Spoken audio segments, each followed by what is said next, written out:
کہ روس پچھلے چند ماہ سے ایران کے حق میں بیانات دے کر ایرانی حکام کو امریکہ مخالف بلاک میں شامل کر رہا ہے۔ ایران امریکہ جوہری معاہدے کے حوالے سے ٹرمپ نے جو غلطی کی وہ بھی روس اور ایران کو قریب کرنے کا موجب بنی۔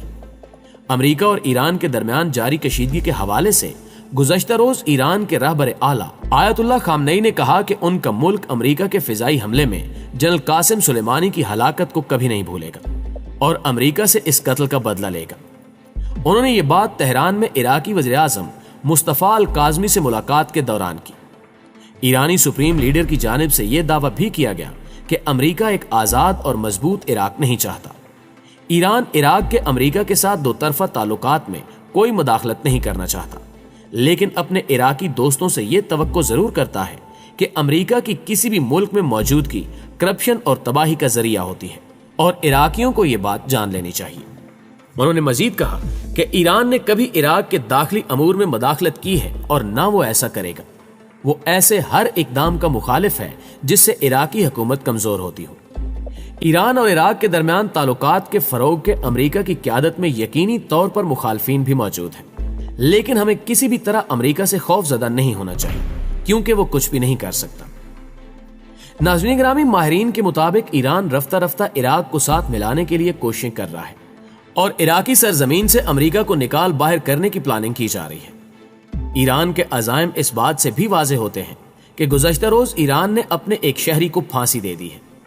محمود موسوی ماجد پر الزام تھا کہ اس نے ایرانی جنرل قاسم سلیمانی کی نقل و حرکت سے متعلق امریکی خفیہ ادارے CIA اور اسرائیلی ایجنسی موساد کے لیے جاسوسی کی تھی۔ ایرانی فورسز کی مبینہ جاسوسی اور جنرل قاسم سلیمانی کی موجودگی کے مقام کی نشاندہی میں مدد کے جرم میں سزائے موت پانے والے محمود موسوی کو پھانسی دے دی گئی۔ اس پھانسی نے جہاں ایرانی شہریوں کو خبردار کیا ہے کہ وہ غداری جیسے گھناؤنے فعل کے مرتکب نہ ہوں، وہیں یہ امریکہ اور اسرائیل کے لیے بھی بڑا سبق ہے کہ ایران کے خلاف استعمال ہونے والے ہر اس شخص کو راستے سے ہٹایا جا سکتا ہے جو امریکہ یا پھر اسرائیل کے لیے کام کرتا ہو۔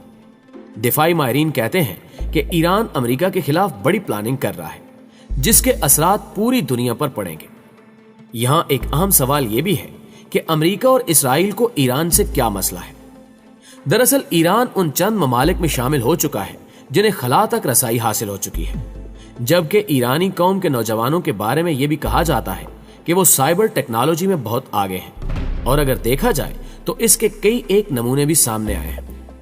ایرانی سائبر ماہرین ہی کا کمال ہے کہ انہوں نے امریکہ کے کئی ایک جدید ترین اور مہنگے ترین ڈرونز کو کنٹرول کر کے نیچے اتارا ہے، جس کی مثال کہیں اور ملنا مشکل ہے۔ پہلے تو امریکہ کے ساتھ ایسا پھڈا کوئی لینا نہیں چاہتا، دوسرا ایسی ٹیکنالوجی کا ہونا جو امریکہ اور اسرائیل کے جدید سسٹمز کو ناکارہ بنا دے، اس کا حصول ہر ایک کے بس کی بات نہیں۔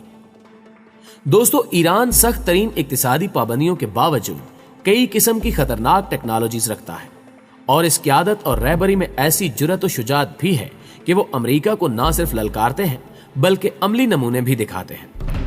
ویسے تو ایران لمبی رینج والے میزائل بھی بنا رہا ہے، جس کے بعد اسرائیل جس میں امریکہ کی جان ہے اس کو ڈائریکٹ نشانہ بنایا جا سکتا ہے۔ اس کے ساتھ ساتھ اس وقت اصل جنگ شاید سائبر ٹیکنالوجی کے ذریعے لڑی جا رہی ہے۔ حالیہ امریکہ مخالف کارروائیاں یا پھر ایرانی ایٹمی اور دفاعی سائٹس پر ہونے والے حملے اس بات کا ثبوت ہیں کہ امریکہ اور اسرائیل کو اپنی ٹیکنالوجی پر بڑا گھمنڈ ہے اور اقوام عالم میں ان کی بدماشی چل بھی رہی ہے، مگر قدرت اور کائنات کے خالق و مالک پر اہل ایران کا یقین اور پھر ظالم کے سامنے مظلوم کی پکار پر لبیک کہنا اہل ایران کو کسی بھی شکست کے خوف سے دور لے جاتا ہے۔ قبلہ اول بیت المقدس پر اسرائیلی قبضے کو 70 سے زائد برس ہو رہے ہیں۔ اس کے لیے عرب اسرائیل جنگیں بھی ہو چکی ہیں، جن میں ایک چھوٹے سے اسرائیل نے عرب اتحاد کو شکست سے دوچار کر کے عرب ممالک مصر، اردن، شام اور لبنان کی زمینوں پر بھی قبضہ کر رکھا ہے، مگر یہی اسرائیل ایران کی حمایت یافتہ لبنانی تنظیم حزب اللہ سے 33 روزہ جنگ میں بدترین شکست سے دوچار ہوتا ہے۔